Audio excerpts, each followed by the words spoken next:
বরযাত্রী সঙ্গে লইয়া নৌকাতে যাই চলিয়া নৌকাটা ছেড়ে দিল নদী পার হইয়া গেল দিয়া বাড়ি যাই চলিয়া দিয়া এবার লয় করিয়া সঙ্গে নতুন বধূ লইয়া আবার আসলেন ফিরিয়া নদীর ঘাটে নৌকা ছিল সঙ্গে নতুন বধূ নিল নৌকাতে চড়ে গেল নৌকাটা ছেড়ে দিল নৌকাটা যাইতেছিল কিছু দূর চলে গেল কোথা হতে বাতাস এলো নৌকাটা ডুবে গেল নৌকাতে যারা ছিল মরল সব নদী বড় জিলাপি জিলাপি জিলাপি বড় জিলাপি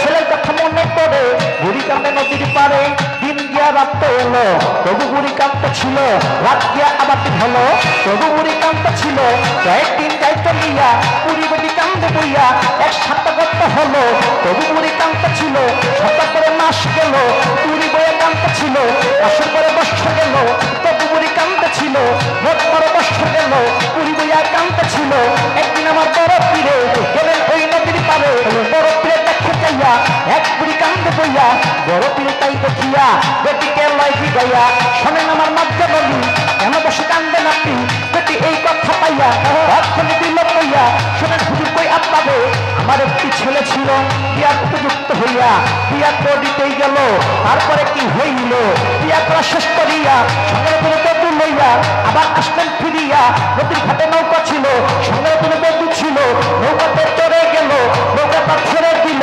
নৌকাটা যাইতেছিল কিছু দূর চলে গেল নদীর মাঝখানে গেল কোথা হতে বাতাস এলো নৌকাটা ডুবে গেল নৌকাতে যারা ছিল সকলে মরে গেল তাদেরকে জেন্দা করে প্রার্থনা করি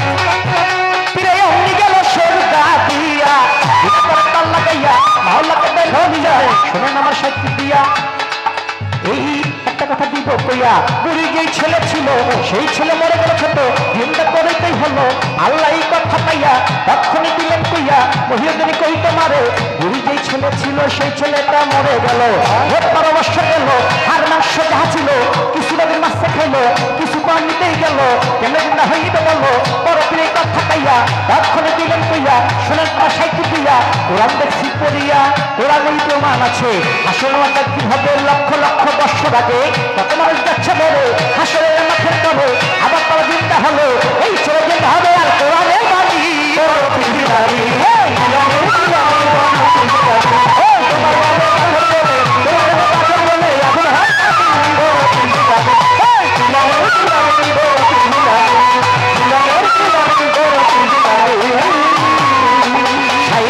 কথা পাইয়া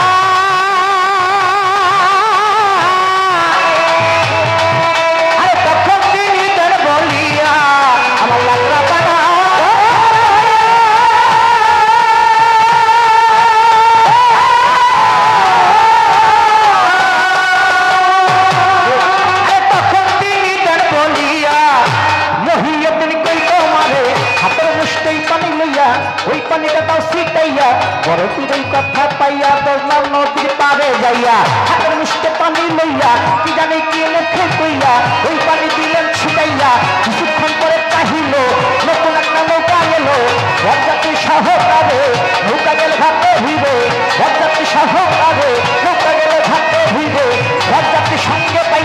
সঙ্গে নতুন বন্ধু পাইয়া ঘুরি বেটি গেল খুশি হইয়া সাথে ছেলে জিন্দা পাইয়া নতুন বন্ধু সঙ্গে পাইয়া বেটি গেল বড় খুশি হইয়া পুরীর ছেলে কাছে যাইয়া বাকলা সালাম করিয়া বড়বীরকে ভক্তি করে ফেলে কয় পাগল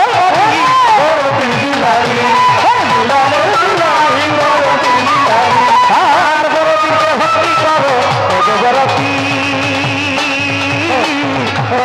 পীর বড় পীর ও বড় পীর বড় পীরকে ভক্তি করে ফেলে বয়স তার কবি বড় পীর গিলালে গিলালে গিলালে বড় পীর গিলালে গিলালে বড় পীর গিলালে গিলালে বড় পীর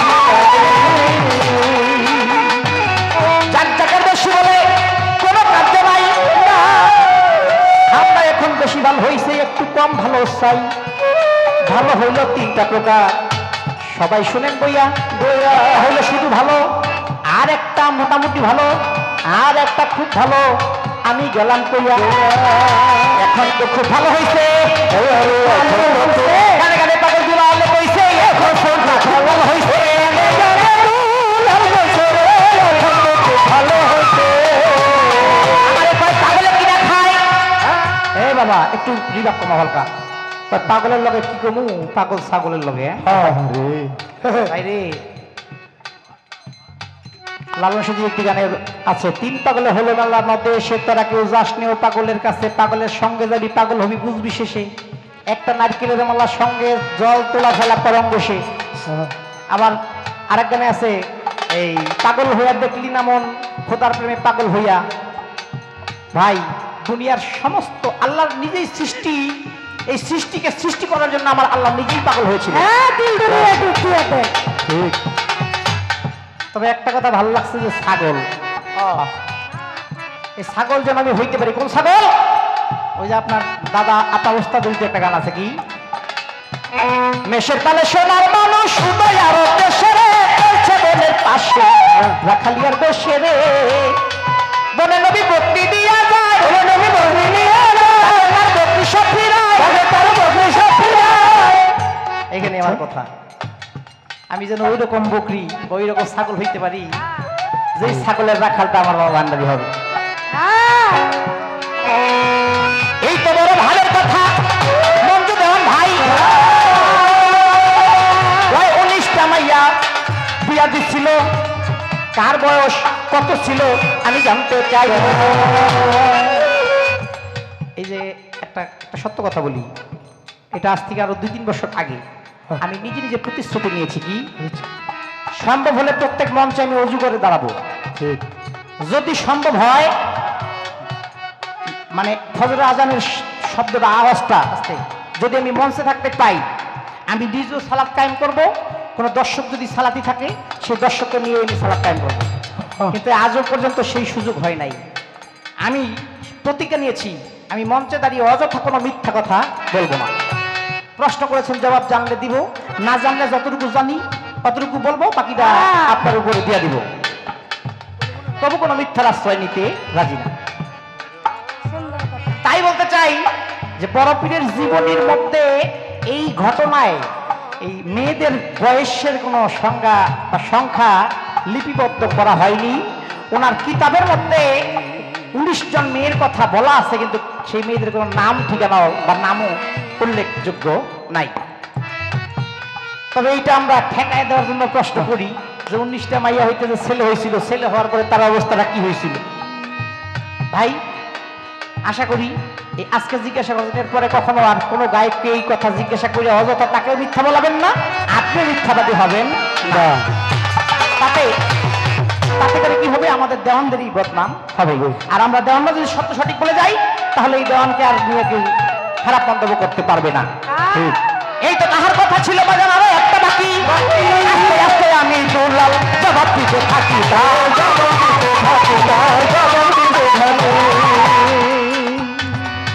বাগদাদে যদি সমস্ত পুরুষ হইতো তাহলে কি অবস্থা হইতো এটাও কি প্রশ্ন করার বিষয় মাস্টারকে যায় শিক্ষক জিজ্ঞাসা করতেছে বলো তো বাবারা ছাগলের দুধের কেজি যদি 5 টাকা হয় তাহলে আমার বয়সটা কত জ্যাক স্টুডেন্ট আর কি সে হাত তুলছে স্যার আমি বলি কয় বলো বাবা স্যার আমি হিসাব করে দেখলাম ছাগলের দুধের কেজি যদি 5 টাকা হয় তাহলে আপনার বয়সটা হবে 20 বছর। কিভাবে তুমি এটা নির্ণয় করলা? স্যার আমাদের গ্রামে একটা পাগল আছে, এটা ফুল পাগল, ভাতও চিনে না, মাছও চিনে না, গুঁড়ো চিনে না, মুতো চিনে না, এটার বয়স 40। তো আমি বিবেচনা করে দেখলাম যে এই প্রশ্ন আপনি করছেন এটা তো ফুল পাগলের কথা না, এটা হাফ পাগলের কথা। আমার আল্লাহ পারেন এমন কোনো কাজ আছে? হ্যাঁ, পাহাড়কে দরিয়া, দরিয়াকে পাহাড় কি মানে ওই স্ত্রীকে যায় স্বামী কইতেছে আচ্ছা তুমি যদি না হইতে আমি বিয়ে করতাম কারে? স্ত্রী যায় স্বামীকে বলতেছে আমি যদি জন্ম না হইতাম তুমি বিয়ে করতা কারে? স্বামী কেন তোমারই করতাম। ধরো যদি আমার জন্ম না হইতো তাহলে তুমি কারে করতা? আবারও কইতেছে তোমারই করতাম। কয় না যদি আমার জন্ম না হইতো তখন জামাই কইতেছে তাহলে তোর মারে করতাম। এই এমন মার্কা কথায় আমার বলল বন্ধু ভাই ওইটা তো একটা হুঙ্কার দিয়াছিল বড় পীরের বাবাকে, আমি হাদিস মতে পাই। আরো কিছু জিনিস পরিবর্তন করতে চাইছিল বড় পীরে। পরিবর্তন করতে চাইলো জানলে তো আমারে আপনি জানলে তো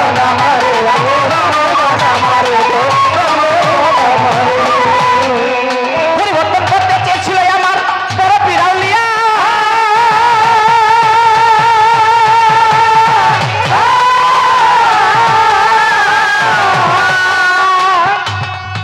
পরিবর্তন করতে চাইছিল কি জানেন? যে কোনো ভক্ত যদি পীরের দরবারে যায় ভক্তের মুখ দেখে যেন গুরু তার মনে কি দুঃখ এটা বুঝতে পাইরা ভক্তের মনের বাঞ্ছা আপনা আপনি পূরণ করে দেয়, ভক্তের কোনো মুখ খুইলা কইতে না হয়। এইটা হইল যৌক্তিক প্রশ্ন। আমি গেলাম যুক্তি দিয়া, এই প্রশ্ন জীবনীতে নাই। আমি পাগল দুলালে যাই কইয়া। এইবার একটা ছোট্ট জিজ্ঞাসা করি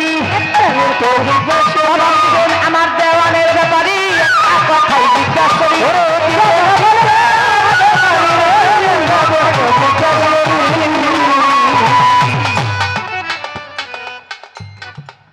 জিগামো একটা জিগামো জিগামো কি জানেন? খাজা বাবা আসরের জামাত বা জোহরের জামাত নামাজ পড়তে ঢুকবে, একটু মনোযোগ দিয়ে শ্রবণ করবেন। এমন সময় এক মা জননী আইসা সালাম দিছে, আসসালামু আলাইকুম খাজা মঈনুদ্দিন চিশতি। বলে ওয়ালাইকুম আসসালাম। বলে হুজুর আমার একটি ছেলে আল্লাহর মাল, আমার আর কোনো ছেলে সন্তান নাই, এই ছেলেটা আজকে ইন্তেকাল করেছে। হুজুর আপনি আল্লাহর ওলি, যদি আপনার হাতে আপনি নিজে স্বয়ং ইমাম সেজে আমার সন্তানের জানাজার নামাজটা আদায় করতেন তাহলে আমার সন্তানের কবর আযাব আল্লাহ পাক মাফ করতো। আমার খাজা মঈনুদ্দিন চিশতি বলে মাগো তাহলে আমি জামাতটা শেষ করি, তুমি একটু অপেক্ষা করো। খাটের মধ্যে লাশ শোয়া গেছে জামাত আদায় করতে, দাঁড়াইছে ইন্নিয়া জাতু আজিল্লাযী ফাতারাস সামাওয়াতি ওয়াল আরদি হানিফা ওয়া মা আনা মিনাল মুশরিকিন নাওয়াইতু নাসাল্লিল্লাহি তাআলা রাকাতে সালাতিল আসরি আরবা রাকাতে সালাতিল আসরি ফারজুল্লাহি তাআলা মুতাজিল্লাল জাতি কাবাতি শরীফত আল্লাহু আকবার সুবহানাকা আল্লাহুম্মা ওয়া বিহামদিকা ওয়া তাবারাকা ইসমুকা ওয়া তাআলা জাদ্দুকা লা ইলাহা গায়রুকা আলহামদুলিল্লাহি রাব্বিল আলামিন আর রহমানুর রহিম। এই পর্যন্ত মনে হয় বলছে। ওই খাজা বাবার একটা ছোট শিশু বাচ্চা আসছে, আইসা দেখে সবাই জামাতে দাঁড়ায় গেছে কিন্তু খাটের মধ্যে একটা লোক শুয়ে রয়েছে। এইটা যে জানাজার খাট এইটাও তার এই সম্পর্কে সে অবগত না। এখানে যে মরা মানুষকে শোয়া রাখে এইটাও সে জানে না। আইসা বলতেছে এই বেটা বাচ্চা মানুষ তো কিরে বন্ধু তুই আমি শুয়ে রয়েছিস কে? বাবাই নামাজ পড়ে গেছে আমিও নামাজে দ্বারা মোজা। এখন মরা মানুষ সে তো আর শোনে না। পাশে কিছু কামলাওয়ালা কাম মানে মাটি মুটি কাটতেছিল, তারা লক্ষ্য করতেছে বিষয়টা। আর ওই যে মা সে তো সন্তান হারানোর দুঃখে সে কাটতে আছে অধরে। ওই ছেলেটা আবার বলতেছে এই বেটা বাবা নামাজ পড়াইতেছে তুই বেটা শুয়ে রয়েছিস, তোর এত বড় সাহস, ওঠ একটা লাথি দিব। যখন বলছে একটা লাথি দিব তখন এই মরা ছেলে আল্লাহর কিছু কিছু মনোনীত বান্দা আছে আল্লাহর কাছে জোর করে চাইতে পারে নিতে পারে। ওই মরা ছেলে উঠা মায়ের কাছে চলে গেছে। এখন মা এতক্ষণ কেঁদেছে সন্তান হারানোর দুঃখে, কান্না কিন্তু দুই প্রকার, একটা সুখের কান্না একটা দুঃখের কান্না। আর এখন কাঁদতেছে তার মৃত সন্তান জীবিত পাওয়ার সুখে। সন্তান নিয়ে বাড়িতে গেছে, খাজা বাবা নামাজ শেষ করে আইসা দেখে লাশ ছিল লাশ নাই, লাশ ছিল লাশ নাই, খাট খালি। জিজ্ঞাসা করতেছে কিরে লাশ গেল কই, মানে সাথে মুসল্লিদেরকে। এমন সময় যে কামলারা আইসা কয় হুজুর আমরা দেখছি কি আপনার ছেলে আইসা যেন কি বলছে, এই আপনার এই লাশ উঠে তো মায়ের কাছে চলে গেছে। তাই তো হয় বাবা রে, এক বলে দুই বাপ থাকতে পারে। আয় তুই আমার চোখের সামনে থেকে সরে যা, আমি যেন আর তোকে না দেখি। আজও অবধি তার কোনো খবর আপনার কাছে আছে কি না? আসতে আরো আছে। যেই ছেলেটা শরীয়ত মোতাবেক একজনের কবর যদি খোদা হয়, সেই কবরটা খালি শূন্য রাখা যায় না। খাজা বাবা অবশ্য সেই কবরের কাফরা স্বরূপ কি রেখেছিল, সেখানে কোনো মানুষের লাশ না অন্য কিছু দিয়ে কবরটা দাফন বা সম্পূর্ণ করা হয়েছিল। এই আমার ভাইয়ের কাছে আমার একটা রয়ে গেল, যে সন্তানটা, হ্যাঁ আচ্ছা, এই যে আমার ভাই আবার কয়ে ফেলাইছে ওই ছেলেটার নাম কি, এইটা যদি জানা থাকে তাহলে বলবেন। আরে দেওয়ান মানুষ তো মিয়া, এসে বড় বড়টি করলেও কয়ে দিব মিয়া। হ্যাঁ এটা তো ওনার বিষয়, ওনার পক্ষে এটা কোনো প্রশ্নই না, এটা কয়ে লাগবো, খারাই কয়ে লাগবো, কোনো ব্যাপার না। আবার লোকে এখন আর এক দঞ্জ হয়েছে, বুঝতে পারছে। আমার দোস্ত আমি ধৈর্য নিয়ে এলাম বাড়ি থেকে, খাইতেছে, আইনে বসাইলাম, চাও অর্ডার দিলাম, যাইয়া দেখেন জমেটানে রসুনের কি জানি কয়, এটা খারাপ ভাষায় বলতে হয়, ওইটা আমি কইতাম না মিয়া, ওইটা আপনারা বুঝতেছেন না, রসুনেরটা আর পেঁয়াজেরটা এক। তোমার নামে পাথর বলে, তোমার নামে পাথর বলে,